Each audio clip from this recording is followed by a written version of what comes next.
চোখ কান খাড়া রাখুন, এসআইআর মানে সর্বনাশ।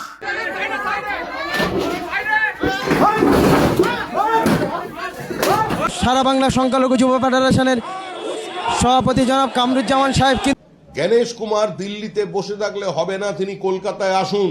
এখানকার সিও এবং ইসিআই তারা চেষ্টা করছেন, এবারে যতক্ষণ না আচায় বিশ্বাস নেই। বিগত দিনের অভিজ্ঞতা আমাদের ভালো। শেষ অবধি গত এক মাস ধরে আমি চিৎকার করে যেটা বলছিলাম সেই পথে এলো সবাই, নির্বাচন কমিশন, এমনকি বিজেপির নেতারাও। আমি চিৎকার করে গত এক মাস ধরে বলেছি যে এইভাবে এই রাজ্যে কোনো ড্রাস্টিক স্টেপ না নিয়ে কোনোদিন নির্বাচন কমিশন এই রাজ্যে সঠিকভাবে এসআইআর করতে পারবে না। আপনারাও জানেন, আপনারাও আমাদেরকে বারবার এই কথাগুলো বলেছিলেন। এবার দিল্লিতে বসে থাকা বড় বড় তাবর আইএএস অফিসারদের টনক নড়েছে। তারা বুঝে গেছে যে রাজ্যে দুষ্কৃতীদের মাথায়, তৃণমূলী দুষ্কৃতীদের মাথায় স্বয়ং মুখ্যমন্ত্রী মমতার হাত, সেই রাজ্যে এত সহজে এসআইআর করা যাবে না। এক মাস ধরে আপনি যেটা বলে এসছি নির্বাচন কমিশনকে, এতদিনে নির্বাচন কমিশনের ওই বিখ্যাত ব্যক্তিরা এতদিনে বুঝতে পারলো। ভাবুন একবার, আইএএস, ইন্ডিয়ান অ্যাডমিনিস্ট্রেটিভ সার্ভিস, যে কেউ পাস করতে পারে না।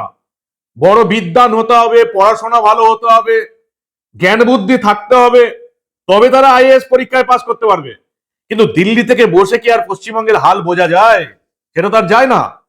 তাই আমরা যেটা বুঝতে পারছিলাম, আপনি সাধারণ মানুষও যেটা বুঝতে পারছিলাম, সেটা দিল্লির অফিসাররা বুঝতে পারছিল না। তাদের এতদিনে টনক নড়েছে।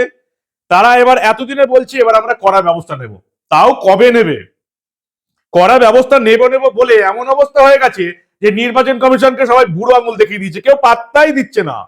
আর নির্বাচন কমিশন না আমাদের রাজ্যের ছেলে খেলা কমিশন, সেটাই বোঝা দস্তুর। আবার নির্বাচন কমিশনের সমালোচনা করলে আবার বিজেপির কর্মী সমর্থকরা রেগে যাচ্ছে। আপনি কি বেশি জানেন? নির্বাচন কমিশন একটা সংবিধান স্বীকৃত সংস্থা, স্বাভাবিক। আমি তো নির্বাচন কমিশনের পাশেই আছি। এই রাজ্যে নির্বাচনী আধিকারিক যারা আছেন, বিশেষ করে যে দুজনের আন্ডারে কাজ হচ্ছে, মনোজ আগরওয়াল নির্বাচনী আধিকারিক এবং special roll observer Subrata Gupta, তারা যে নিজের কাজটা ঠিকঠাক করতে চাইছেন সেটা তো আমি বারবার বলেছি। নির্বাচন কমিশনকে সব রকমের সাহায্য করতে হবে, হিয়ারিং এ ডাক পড়লে যেতে হবে, বারবার বলেছি। কিন্তু তা বলে খবর তো আর চেপে রাখা যাবে না। খবর কি সেটা আপনাদের জানতে হবে। প্রথম যেটা বড় খবর এই মুহূর্তে আসছে যে 294 জন সিনিয়র মাইক্রো অবজারভার এই মুহূর্তে রাজ্যে আসতে চলেছেন। সোমবারের মধ্যে তারা এসে যাবেন। এরা মেনলি আসছেন উড়িষ্যা, ঝাড়খণ্ড এবং বিহার থেকে। এই 294 জন মাইক্রো অবজারভার কেন্দ্রীয় সরকারি আধিকারিক, এরা 294টি এলাকার ইআরওদের সঙ্গে একসঙ্গে কাজ করবেন। এই যে স্ক্রুটিনি হচ্ছে নিখুঁত ভোটার তালিকা তৈরি করার জন্য। আর রাজ্যের যারা সরকারি কর্মচারী তাদের উপর ভরসা রাখতে পারলো না জাতীয় নির্বাচন কমিশন, ফলে 294 জন আধিকারিককে আরো আনা হচ্ছে। এখন এ রাজ্যের সরকারি কর্মচারীদের উপর যে ভরসা রাখা যাবে না, এটা আপনি এক মাস ধরে বলে আসছি, 2 মাস ধরে বলে আসছি। এতদিন পর দিল্লিতে বসে থাকা তাবর আইএএস অফিসাররা, জাতীয় নির্বাচন কমিশনের কর্তা ব্যক্তিরা এতদিনে বুঝতে পেরেছেন 294 জন মাইক্রো অবজারভার আসছেন সোমবারের মধ্যে স্ক্রুটিনি এবং নিখুঁত ভোটার তালিকা তৈরি করতে। ওই যেটা বলছিলাম, নির্বাচন কমিশন না ছেলে খেলা কমিশন। সেই 2 মাস আগে যখন প্রথমবার 4 জন সরকারি আধিকারিকের বিরুদ্ধে এফআইআর করার নির্দেশ দিয়েছিল জাতীয় নির্বাচন কমিশন, আমাদের মুখ্য সচিব মনোজ পন্তকে তিনি কানেই দেননি। কারণ মমতা বন্দ্যোপাধ্যায় বলেই দিয়েছিলেন এসব শুনতে হবে না। 2 মাস চলে যাবার পর এখনো তাদের বিরুদ্ধে ব্যবস্থা নিন বলা হচ্ছে। এই পরশুদিনও আপনাদের বলেছি যে জেলা শাসকদের বলা হয়েছে যে এদের বিরুদ্ধে ব্যবস্থা নিতে হবে, কোনো ব্যবস্থা নেওয়া হয়নি। আবার মুখ্য সচিবকে চিঠি দেওয়া হয়েছে এই 4 জনের বিরুদ্ধে ব্যবস্থা নিতে হবে। এখন অব্দি এদের বিরুদ্ধে এফআইআর হয়েছে বলে আমার অন্তত জানা নেই।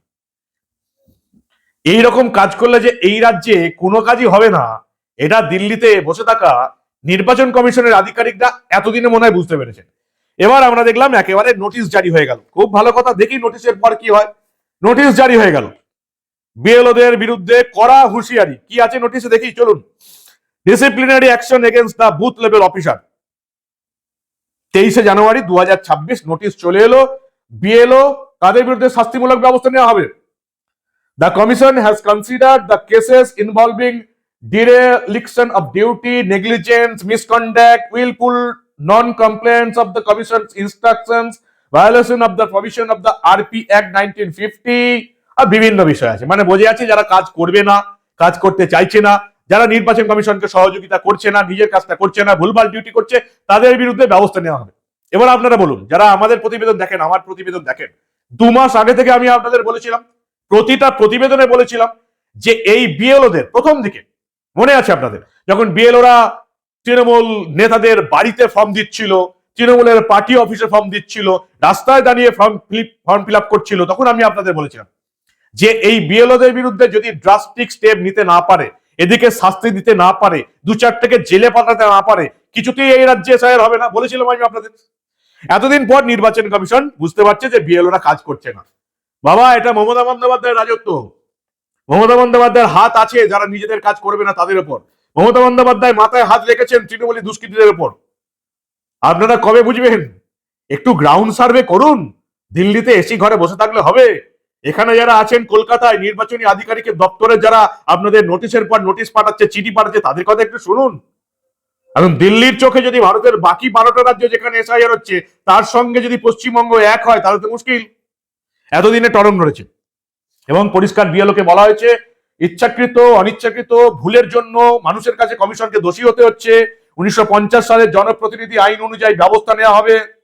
প্রচুর কিছু নির্দেশ দেওয়া হয়েছে, আগে ব্যবস্থা নেওয়া হোক, তারপরে আমি আপনাদের বলবো কি কি ব্যবস্থা নেওয়া হলো। নাহলে এই যে এত পাতার কি কি করা হবে, অমুক তমুক হেনা তেনা, এসব বলে তো কিছু লাভ নেই। কবে নির্বাচন কমিশন বুঝবে যে এই বিএলওদের জেলে না পাঠালে এরা নিজেদের কাজ কিছুতেই করবে না? বিএলও, ডিইও, ইআরও, এইআরও সরকারি আধিকারিকদের 2-4 থেকে জেলে পাঠাতে হবে, তবে এরা নিজেদের কাজ করবে। না হলে নির্বাচন কমিশনকে বদনাম করার জন্য, মানুষের চোখে ভিলেন বানানোর জন্য যা যা করার দরকার তারা তারা করবে। দেখা যাক নির্বাচন কমিশন এবার কি করে। আবার তো মুখ্য সচিবকে নির্দেশ দেওয়া হয়েছে যে এই 4 জন আধিকারিকের বিরুদ্ধে ব্যবস্থা হোক। এখনো মুখ্য সচিব কোনো ব্যবস্থা নিতে পারেনি, কি করে নেবে? আরে মমতা বন্দ্যোপাধ্যায় বারণ করে দিয়েছে। তোরাই মমতা বন্দ্যোপাধ্যায় নির্বাচন কমিশনকে কেয়ার করে।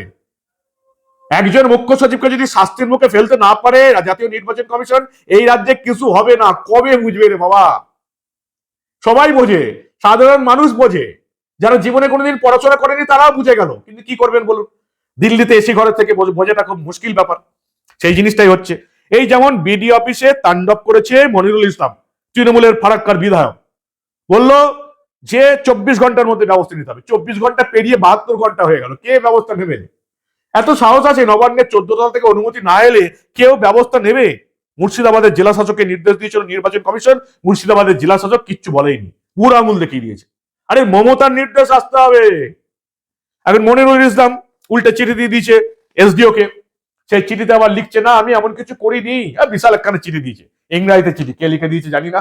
মনিরুল ইসলাম নিজের প্যাডে বলছেন কিছুই করিনি, আমাকে যদি কেউ ভুল বুঝে কেউ ভাঙচুর করে থাকে তাহলে সেটা আমার দোষ নয়। মনিরুল ইসলাম চিঠি দিচ্ছেন এসডিও কে। কোথাকার এসডিও কে? জঙ্গিপাড়ার এসডিও কে চিঠি দিলেন মনিরুল ইসলাম। কিন্তু নির্বাচন কমিশন বলেছিল 24 ঘন্টার মধ্যে তার বিরুদ্ধে এফআইআর করতে হবে, তার নাম এফআইআর এ জুড়তে হবে। না করেছে মমতার পুলিশ, না করেছে মমতার প্রশাসন, না মমতার জেলা শাসক। কি করবে জাতীয় নির্বাচন কমিশন? আরে আমাদের রাজ্যে সংবিধান মানা হয় না, আমাদের রাজ্যে আইন কানুন বলে কিছু নেই। জাতীয় নির্বাচন কমিশনকে কে বোঝাবে যে আপনি একটা নির্দেশ দিয়ে দিলেন আর এই রাজ্যের জেলা শাসক আর জেলার পুলিশ সুপার জাতীয় নির্বাচন কমিশনের আন্ডারে পড়ছে বলে কাজ করে দেবে? এই জিনিস ভুলে যান। এই রাজ্যে না আছে সংবিধান, না আছে আইন, না আছে কানুন। কবে বুঝবে জাতীয় নির্বাচন কমিশন? এখানে মমতা বন্দ্যোপাধ্যায় যা বলবে সেটাই ধ্রুব সত্য। তিনিই আইন, তিনিই সংবিধান। এরকম করে হবে না, এরকম করে শুধু ছেলে খেলা হবে। কেউ পাত্তা দেবে না আপনাদের, কেউ না। না কোনো বিডিও পাত্তা দেবে, না বিএলও পাত্তা দেবে, না জেলা শাসক পাত্তা দেবে, কেউ পাত্তা দেবে না। তো কি করবে জাতীয় নির্বাচন কমিশন? এভাবে যদি চিঠি পাঠিয়ে কাজ করানো যেত তাহলে এই রাজ্য এখন স্বর্গরাজ্য হয়ে যেত। এই রাজ্যে মমতা বন্দ্যোপাধ্যায় সব, তিনি আইন, তিনি কানুন, তিনি সংবিধান। আপনারা চিঠি দিয়ে কিছু করতে পারবেন না। কে বোঝাবে এখন? এখন ইআরও কে চিঠি দিচ্ছে, জেলা শাসককে চিঠি দিচ্ছে, তার বিরুদ্ধে এফআইআর করতে হবে, এফআইআর নাম করতে হবে, এসব করছে। কে শোনে কার কথা? জাতীয় নির্বাচন কমিশন ভেবেছিল তারা নির্দেশ দিয়ে দেবে, আর এখানে মুর্শিদাবাদের জেলা শাসক একটা এফআইআর করবে, আর সেই এফআইআর এর জন্য মুর্শিদাবাদের জেলা পুলিশ সুপারের নেতৃত্বে মনিরুল ইসলাম তৃণমূলের ফারাক্কার বিধায়ককে কোমরের দড়ি বেঁধে টেনে নিয়ে যাবে পুলিশ। এটা ভেবেছিল জাতীয় নির্বাচন কমিশন। ওই যে বললাম না, আমাদের আজকে স্টোরির হেডলাইন, নির্বাচন কমিশন না ছেলে খেলা কমিশন। জাতীয় নির্বাচন কমিশন এখন শিশু এই রাজ্যে মমতা বন্দ্যোপাধ্যায়ের কাছে। এবার শুভেন্দু অধিকারী বুঝে গেছেন যে কি ব্যাপারটা হতে চলেছে। বিরোধী দলনেতা শুভেন্দু অধিকারী বলছেন কেন নরম লাইন, অ্যাকশন নিতে হবে কমিশনকে। অর্থাৎ গত 2 মাস ধরে একজন সামান্য ইউটিউবার, যাকে তৃণমূলও সমালোচনা করে, বিজেপির লোকজনও সমালোচনা করে, সিপিএমও সমালোচনা করে, সবাই যার সমালোচনা করে, সেই লাইনই চলে এলো এবার জাতীয় নির্বাচন কমিশন থেকে শুরু করে বিজেপির নেতারাও। শুভেন্দু অধিকারী বলছেন কেন নরম লাইন, অ্যাকশন নিতে হবে। আমাদের প্রতিবেদন, আমার প্রতিবেদন যারা আপনারা দেখেন তারা নিশ্চয়ই দেখে নিয়েছেন, গত 2 মাস ধরে আমি বলে আসছি এসব করে কিছু হবে না, চিঠি চাপাটি নোটিশে কিছু হবে না, অ্যাকশন নিতে হবে। এবার সেটা বলছেন বিরোধী দলের নেতা শুভেন্দু অধিকারী, বলছেন অ্যাকশন নিতে হবে, এরকম ভাবে কিছু হবে না, না হলে আমরা এবার সুপ্রিম কোর্টে যাব। বিজেপি এবার সুপ্রিম কোর্টে দ্বারস্থ হবে নির্বাচন কমিশনের বিরুদ্ধে। ভাবুন একবার, তৃণমূল নির্বাচন কমিশনের বিরুদ্ধে সুপ্রিম কোর্টে যাচ্ছে, এবার বিজেপিও সুপ্রিম কোর্টে যাবে। কারণ নির্বাচন কমিশন দিল্লিতে বসে বসে কিছু কাজ করতে পারছে না। যদিও আমি আপনাদের বারবার যেটা বলেছি, এই যে আঞ্চলিক তৃণমূলের সর্বভারতীয় সাধারণ সম্পাদক অভিষেক বন্দ্যোপাধ্যায় যেটা বলে চলেছেন যে সুপ্রিম কোর্টে বিজেপির হার হয়েছে, অমুক হয়েছে, তমুক হয়েছে, তিনিও আদতে সুপ্রিম কোর্টের কি রায় হয়েছে আদতে তিনি দেখেননি, বা দেখেও বাংলার মানুষকে ঠক দিচ্ছেন। সুপ্রিম কোর্টের রায় অনুযায়ী এই রাজ্যের শুনানিতে কোন রকম কোনো ঝামেলা হলে তার দায়িত্ব নিতে হবে মমতা বন্দ্যোপাধ্যায় সরকারকে। সুপ্রিম কোর্টের রায় বলছে রাজ্যের ডিজি কে ব্যবস্থা নিতে হবে। অর্থাৎ এই যে ফারাক্কার বিডি অফিস ভাঙচুর হলো, চাকুলিয়ার বিডি অফিস ভাঙচুর হলো, বিভিন্ন জায়গায় হিংসা হচ্ছে, এর জন্য দায়ী হচ্ছে মমতা বন্দ্যোপাধ্যায়ের পুলিশ। তাদের বিরুদ্ধে শাস্তিমূলক ব্যবস্থা নিতে পারে যদি সুপ্রিম কোর্টের আইন না মানে। কে বলবে এটা? না মমতা বন্দ্যোপাধ্যায় বলবে, না অভিষেক বন্দ্যোপাধ্যায় বলবে, কারণ তাদের তো সত্য কথা বলার সাহসই নেই। সুপ্রিম কোর্টের রায় দেখুন, সুপ্রিম কোর্টের রায়ের অর্ডার কপি পিসি ভাইপোকে দেখাতে বলুন। অভিষেক বন্দ্যোপাধ্যায়কে কেউ প্রশ্নই করে না। অবশ্য অভিষেক বন্দ্যোপাধ্যায় কাউকে ঢুকতেই দেয় না নিজের প্রেস কনফারেন্সে প্রশ্ন করার জন্য। আমাদের মতন সাংবাদিক থাকলে সুপ্রিম কোর্টের রায় নিয়ে গিয়ে অভিষেক বন্দ্যোপাধ্যায়কে প্রশ্ন করিয়ে দেবে। এই তো রায়ের কপি। আপনার রাজ্য সরকার আপনার পুলিশকে সুপ্রিম কোর্ট ব্যবস্থা নিতে বলেছে, না হলে আপনাদের বিরুদ্ধে ব্যবস্থা নেওয়া হবে। কে বলবে ভাইপোকে? যুবরাজ হয়ে বসে আছে আর একের পর এক মিথ্যা কথা বলে যাচ্ছে। শুভেন্দু অধিকারী বলছেন নরম লাইনে হবে না, অ্যাকশন নিতে হবে। আর শ্রমিক ভট্টাচার্য কি বলেছেন? শ্রমিক ভট্টাচার্য অনেকদিন আগেই বলে দিয়েছেন জ্ঞানেশ কুমারকে দিল্লিতে বসে থাকলে হবে না, কলকাতায় এসে ব্যবস্থা নিতে হবে। যাক, এই দুজনের কথা শোনার পর অন্তত বিরোধী দলনেতা শুভেন্দু অধিকারী এবং রাজ্য বিজেপির সভাপতি শ্রমিক ভট্টাচার্যের কথা শোনার পর অন্তত বিজেপির কিছু কর্মী সমর্থক যারা আমার সমালোচনা করছিলেন জাতীয় নির্বাচন কমিশনের সমালোচনা করার পর, তারা অন্তত কিছুদের জন্য চুপ করে যাবে। কারণ এতদিন মানবজ্ঞ যেটা বলছিল সেটা এবার বলতে শুরু করেছেন আমাদের বিরোধী দলনেতা শুভেন্দু অধিকারী এবং রাজ্য বিজেপির সভাপতি শ্রমিক ভট্টাচার্য। এবার যারা আমার সমালোচনা করে হ্যাশ নামাচ্ছিলেন, আপনি বেশি জানেন, জাতীয় নির্বাচন কমিশন ঠিক করছে, আপনার তার বিরোধিতা কথা বলছেন, তারা এবার কি বলবেন? বলেছিলাম না আপনাদের, খবর খবরের রাস্তাতেই যাবে, আর সত্য কখনো চাপা থাকবে না। আপনারা হোয়াটসঅ্যাপ ইউনিভার্সিটি আর ফেসবুক ইউনিভার্সিটিতে পড়ে সত্য চাপা দিতে পারবেন না। সত্য এটাই যে দিল্লি থেকে বসে বাবুরা বুঝতেই পারছে না পশ্চিমবঙ্গে মমতাই আইন, মমতাই সংবিধান। এখানে 2-4 জন বিএলও কে, ডিইও কে, জেলা শাসককে, এসডিও কে জেলে না পাঠালে কোনো কাজ হবে না। 2 মাস ধরে বলে আসছি। এতদিনে বিজেপি বুঝেছে, দিল্লির নির্বাচন কমিশন বুঝেছে। এখন বোঝার পর কি অ্যাকশন নেয় সেটাই দেখার। শুভেন্দু অধিকারী বলছেন আমরা সুপ্রিম কোর্টে যাব। এই যে অ্যাডমিট কার্ড নিয়ে, অ্যাডমিট কার্ড অন্তত এই রাজ্যের ভোটার কিনা একটা প্রামাণ্য বিষয়, যে নিয়ে সুপ্রিম কোর্টের রায়ের পর একেবারে নির্বাচন কমিশনের মুখ পুড়েছে, অস্বীকার করার জায়গা নেই। আরে অ্যাডমিট কার্ডটা একটা ভ্যালিড বিষয়। কেউ তো আর এই রাজ্যের নাগরিক হবে বলে 15-20 বছর আগে অ্যাডমিট কার্ড নিয়ে বসে থাকবে না। অ্যাডমিট কার্ড আর মাধ্যমিকের রেজাল্ট নাগরিকত্বের প্রমাণ হওয়া উচিত। কিন্তু কে বোঝাবে নির্বাচন কমিশনকে? সুপ্রিম কোর্টের নির্দেশের পর এখনো দোলাচলে কমিশন, কোনো নির্দেশই আসেনি। সমস্যাটা কি? সমস্যা হচ্ছে আমাদের এখানে নির্বাচন আধিকারিকের দপ্তর কাজ করতে চায়, মনোজ কুমার আগরওয়াল, সুব্রত গুপ্তা কাজ করতে যান, কিন্তু তাদের তাকিয়ে থাকতে হবে দিল্লির দিকে। সব বিষয়ে দিল্লি থেকে নির্দেশ আসবে তবে এখানে কাজ হবে। এই করে কি কাজ হয়?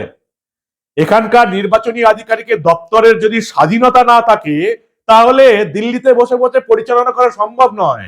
ডিসেন্ট্রালাইজড বলে একটা কথা আছে, এটা জাতীয় নির্বাচন কমিশন আজকে এসে বুঝলো।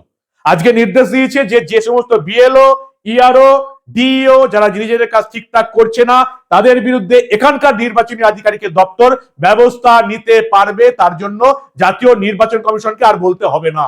এতদিনে ঘুম ভাঙলো। এরপরে যেটা আছে লজিক্যাল ডিসক্রিপেন্সি, সেটা নিয়ে সব জায়গায় নোটিশ দিতে হবে, সব জায়গায় নোটিশের যাদের যাদের নোটিশ দিয়েছে নাম সব জায়গায় টাঙাতে হবে।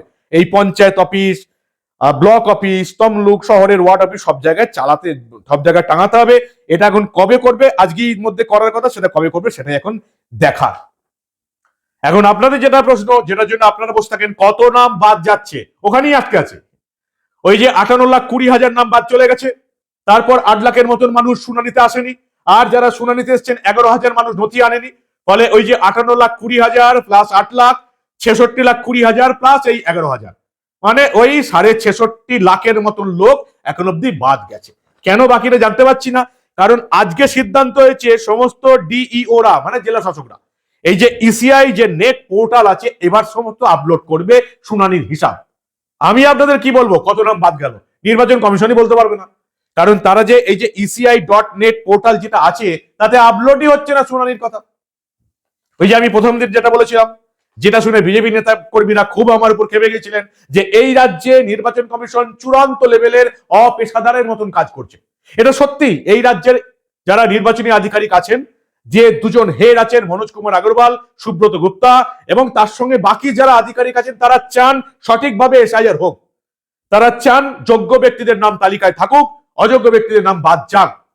কিন্তু কাজটা হচ্ছে অপেশাদারের মতন, কারণ তাদেরকে সবকিছু রিপিট করতে হবে জাতীয় নির্বাচন কমিশনে, সেখান থেকে নির্দেশ আসবে, তবে তারা কাজ করতে পারবেন। আর অন্যদিকে মমতা বন্দ্যোপাধ্যায়ের হাত রয়েছে তৃণমূলী দুষ্কৃতীদের মাথায়, তারা বিডি অফিস ভাঙচুর করবে, শুনানিতে বাধা দেবে।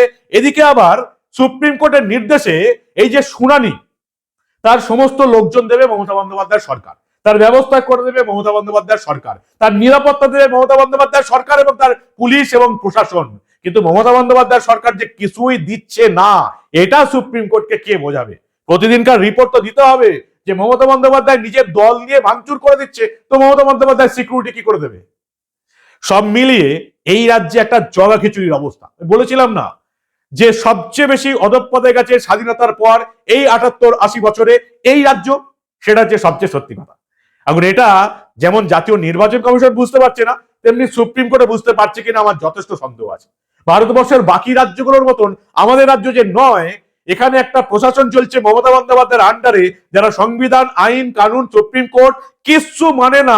এটা সুপ্রিম কোর্ট আর জাতীয় নির্বাচন কমিশনকে কে বোঝাবে? এই হচ্ছে রাজ্যের হাল হাকিকত। কি বলবেন আপনারা? এটাই হচ্ছে খবর, আসল ঘটনা, আসল সত্য। বলেছিলাম না, খবর কখনো কারোর মর্জি মতো হবে না।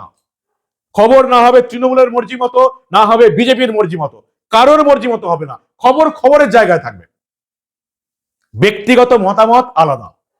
ব্যক্তিগত মত আমার, এই রাজ্যে পরিবর্তন দরকার, না হলে এই চুরি, দুর্নীতি, চোর জোচ্চোর সরকারটাকে আপনারা যদি আবার এই রাজ্যের ক্ষমতায় আনেন, পশ্চিমবঙ্গ শেষ। দেখতে পেলেন গতকাল কি হলো? স্কুলে স্কুলে সরস্বতী পুজো বন্ধ হয়ে যাচ্ছে। কোথায় বাস করছি? পশ্চিমবঙ্গে না পশ্চিম বাংলাদেশে? বুঝতে পারবেন না। তৃণমূলের নেতা নেত্রীরা, কর্মী সমর্থকরা মূর্খের মতন বাংলাদেশি স্লোগানটা নিয়ে আসছে। গদি রাখার জন্য তারা তৃণমূলের নেতা কর্মীদের সাহায্য করছে, এই রাজ্যকে, এই দেশকে কি বিপদের মধ্যে ঠেলে দিচ্ছে, তাতে তারা এই মূর্খ তোলামূলীদের বোঝা অসম্ভব। সব বাংলাদেশ থেকে স্লোগান আসছে, বাংলাদেশের জাতীয় স্লোগান জয় বাংলা আসছে এই রাজ্যে। কেন জয় বাংলা? কেন? রাজ্যের নাম তো পশ্চিমবঙ্গ। তো চলুন সবাই মিলে, সিপিএম, বিজেপি, তৃণমূল, কংগ্রেস, সবাই মিলে বলি না জয় পশ্চিমবঙ্গ। অসুবিধার কি আছে? জয় ওয়েস্ট বেঙ্গল, অসুবিধার কি আছে? জয় বাংলা কেন? বাংলাদেশের জাতীয় স্লোগান কেন? তৃণমূল আনছে খেলা হবে, বাংলাদেশের স্লোগান। কন্যাশ্রী, বাংলাদেশের স্লোগান। সবুজ সাথী, বাংলাদেশের স্লোগান। সব বাংলাদেশের স্লোগান আসছে। বুঝতে পারছেন? পশ্চিমবঙ্গকে পশ্চিম বাংলাদেশ করার চক্রান্ত চলছে। সরস্বতী পুজো বন্ধ হয়ে যাচ্ছে একের পর এক স্কুলে, রাস্তার ধারে ফুটপাতে সরস্বতী পুজো করতে হচ্ছে। কবে আপনাদের চৈতন্য হবে? পরিবর্তন চাই, নাহলে হিন্দু বাঙালির বাঁচার রাস্তা নেই। বাংলাদেশ থেকে যারা পালিয়েছে, এ রাজ্যে সিপিএম এবং তৃণমূল করে সেকুলার হয়ে গেছে, এরপর পালিয়ে কোথায় যাবে? বাংলাদেশ থেকে সব ছেড়ে এক কাপড়ে নিজেদের বাড়ির মান সম্মান ইজ্জত রক্ষা করে যারা পালিয়ে এসছে, তারা তৃণমূলকে সাপোর্ট করে, সিপিএম কে সাপোর্ট করে আপনাদেরও এই রাজ্য ছেড়ে পালাবার ব্যবস্থা করে রেখেছে। কবে চৈতন্য হবে আপনাদের? এই তোষণ রাজের দলটাকে যদি এই রাজ্যের ক্ষমতা থেকে সরাতে না পারেন, তাহলে পশ্চিমবঙ্গ ছেড়ে অন্য রাজ্যে পালাবার পথ দেখতে থাকুন। পরিবর্তন চাই, না হলে বাঁচার রাস্তা নেই। এত কিছু দেখার পরেও যারা তৃণমূলকে ভোট দেবে, তাদের গায়ে মানুষের চামড়া আছে বলে আমি অন্তত বিশ্বাস করি না। এত কিছু দেখার, জানার, বোঝার পর মা কালীকে প্রিজন ভ্যালে তুলে দিচ্ছে, সরস্বতী ঠাকুরকে স্কুলের বাইরে বের করে দিচ্ছে। এত ঘটনার পর যারা তৃণমূলকে ভোট দিচ্ছে, দেবে, এই পাপের ফল এই জন্মেই শোধ করে যেতে হবে। কি বলবেন আপনারা? আপনাদের মূল্যবান এবং গুরুত্বপূর্ণ মতামত জানান দা নিউজ বাংলার কমেন্ট সেকশনে। পুরো প্রতিবেদনটা দেখুন এবং যদি মনে হয় এই প্রতিবেদন এই বাংলার প্রতিটা মানুষের দেখা উচিত, অবশ্যই নিজে দায়িত্ব নিয়ে বন্ধুদের গ্রুপে শেয়ার করুন। কারণ আমি আপনাদের বলেছি, এই রাজ্যে ঘটে যাওয়া এসআইআর সংক্রান্ত ভোটার তালিকার সংশোধন নিয়ে কোনো ঘটনাই চেপে রাখতে দেব না।